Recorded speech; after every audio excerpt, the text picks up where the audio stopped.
sudah di depan mata nih, dan nantinya gedung ini akan memiliki wakil rakyat yang baru yang dapat menampung segala macam aspirasi kita. Nah, suara kita lah yang menentukan siapa saja yang akan bekerja di lembaga pemerintahan ini nanti. Bagaimana Bapak Ibu? Setuju kalau kita merevisi undang-undang ini? Ketahuan saya belajar jadi anggota DPR RI ini.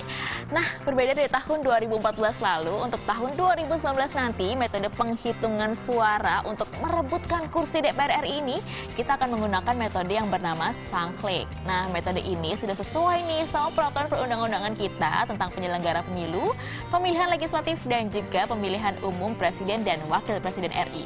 Gimana? Setuju semuanya?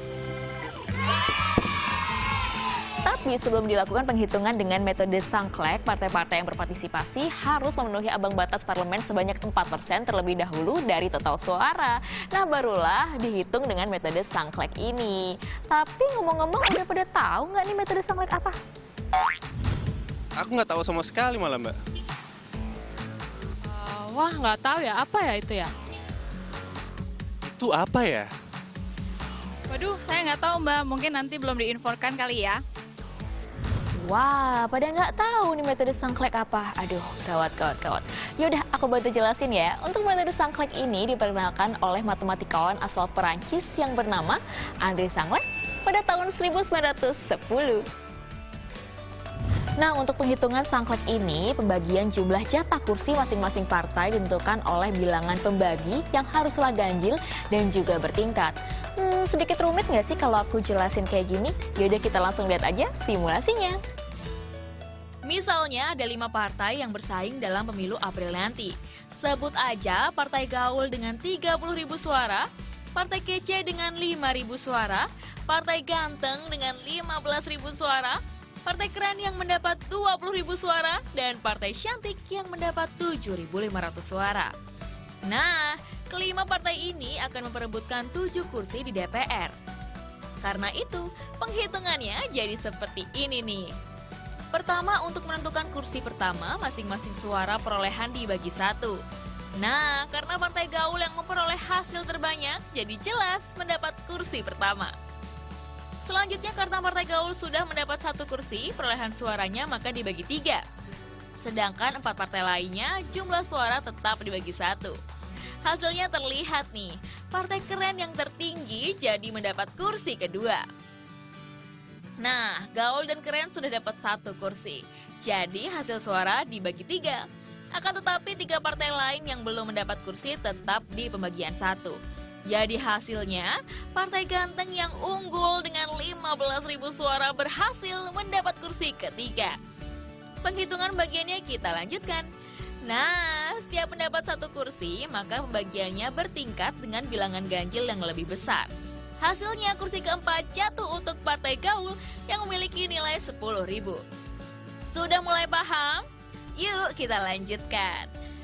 Nah, karena Partai Gaul sudah mendapat 2 kursi, jadi untuk selanjutnya jumlah suara Partai Gaul dibagi 5.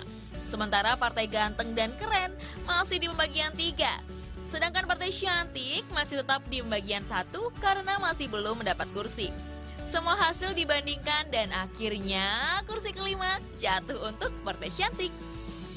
Perlu diingat ya, patokannya setelah mendapat 1 kursi maka total suara dibagi per tingkat dengan bilangan ganjil lebih besar. Nah, hasilnya kursi ke-6 jatuh untuk Partai Keren. Maka dari itu di penghitungan selanjutnya Partai Keren ikut ke pembagian 5 seperti Partai Gaul. Partai Ganteng dan Cantik masih menggunakan pembagian 3. Nah, karena Partai Kece belum juga dapat kursi, pembagian tetap di angka 1. Hasilnya dibandingkan dan kursi terakhir jatuh untuk Partai Gaul. Jadi hasil kesimpulannya nih, Gaul dapat 3 kursi, Keren dapat 2 kursi, Ganteng dan Cantik dapat 1 kursi. Sayangnya Partai Kece nggak berhasil nih mendapatkan kursi. Jadi gitu deh guys simulasinya. Metode Sangklek ini katanya menjamin kesetaraan antara perolehan suara dengan perolehan jumlah kursi. Jadi katanya proporsional gitu deh. Bener nggak nih? Jadi ada yang mengatakan begini, sistem konversi suara saintel lagu ini menguntungkan partai besar.